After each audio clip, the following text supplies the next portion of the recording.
So hi friends, welcome to group as friends. ఇవాళ మనం notifications, job notifications అయితే 1 by 1 అయితే డిస్కస్ చేద్దాం. సో ఐటీఏ ట్రేడ్ అప్రెంటిస్షిప్ పోస్టులు అయితే వచ్చాయి. సో కర్ణాటక మాల్పేలోని ఉడిపి కొచ్చిన్ షిప్ యార్డ్లోని వివిధ విభాగాల ఐటీఏ ట్రేడ్ అప్రెంటిస్షిప్ పోస్టుల భర్తీకి దరఖాస్తులు అయితే ఆహ్వానిస్తుంది. సో మొత్తం పోస్టుల సంఖ్య చూసుకున్నట్టయితే 12. సో ఆన్లైన్ దరఖాస్తుకు చివరి తేదీ వచ్చేసరికి 30 Jan 2025. సో లింక్ అనేది మీకు డిస్క్రిప్షన్లో ప్రొవైడ్ చేస్తాను, మీరు కమెంట్ చేయండి నాకు. సో నెక్స్ట్ జాబ్ అప్డేట్ చూసుకున్నట్టయితే స్పోర్ట్స్ కోటా పోస్టులు. సో పంజాబ్ కబుర్తలాలోని రైల్వే కోచ్ ఫ్యాక్టరీ ఉద్యోగాలు అయితే మనకి స్పోర్ట్స్ కోటాలో లెవెల్ 1 టెక్నీషియన్ 3 పోస్టు భర్తీలు అయితే దరఖాస్తులు అయితే ఆహ్వానిస్తున్నారు. సో మొత్తం పోస్టుల సంఖ్య చూసుకున్నట్టయితే 23. సో దరఖాస్తు రుసుము వచ్చేసరికి 500 మనకి.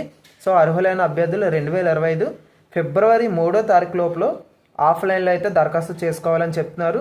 సో ఇక 3వ జాబ్ నోటిఫికేషన్ చూసుకున్నట్టయితే అసిస్టెంట్ పోస్టులు. అదేంటంటే ఇండియన్ ఫోర్స్ అసోసియేషన్ దేశంలోని వివిధ పోర్టుల్లోని మెకానికల్ పోస్టులు ఇవి. సో ట్రాఫిక్ అడ్మినిస్ట్రేషన్ విభాగంలోని అసిస్టెంట్ పోస్టుల భర్తీకి అయితే దరఖాస్తులు అయితే ఆహ్వానించడం జరుగుతుంది. సో మొత్తం పోస్టుల సంఖ్య చూసుకున్నట్టయితే 30. సో దరఖాస్తు ఫీజు వచ్చేసరికి 400. సో ఆన్లైన్ దరఖాస్తులకి చివరి తేదీ వచ్చేసరికి 31 January 2025.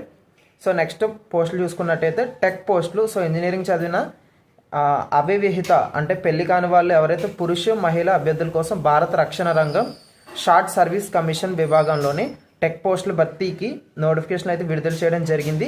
సో మొత్తం పోస్టుల సంఖ్య చూసుకున్నట్టయితే 379. అర్హులైన అభ్యర్థులు 2025 ఫిబ్రవరి 5 లోపల ఆన్లైన్లో అయితే దరఖాస్తు చేసుకోవాలి. సో వీటికి సంబంధించిన లింక్స్ కావాలంటే నా కమెంట్ సెక్షన్ కమెంట్ చేయండి, లింక్ అని మీకు ఫార్వర్డ్ చేయడం జరుగుతుంది. సో ఇది ఇవాళ మనకి వచ్చిన జాబ్ అప్డేట్స్. సో మరిన్ని జాబ్ అప్డేట్స్ కోసం మన ఛానల్ని సబ్స్క్రైబ్ చేసుకోండి. So that's it for this video and thank you.